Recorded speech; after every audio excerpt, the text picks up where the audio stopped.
সবচাইতে বড় অশান্তি হচ্ছে দুইটা, একটা হচ্ছে মনের অশান্তি, একটা হচ্ছে দেহের অশান্তি। এই দুইটা অশান্তি হচ্ছে সবচাইতে বড় অশান্তি, একটা মনের অশান্তি আর একটা দেহের অশান্তি। এবার আপনারা একটু আওয়াজ দিয়ে বলুন তো, আমরা যখন দেহের কোনো রোগের আক্রান্ত হই আমরা দৌড়াই কার কাছে যাই? ডাক্তারের কাছে।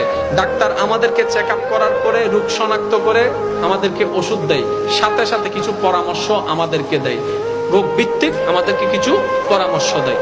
এবার সেই ডাক্তার যদি আমাদেরকে বলে আপনি আজকে থেকে গরুর গোশত খাবেন না, এটা আপনার শরীরের জন্য খারাপ হবে।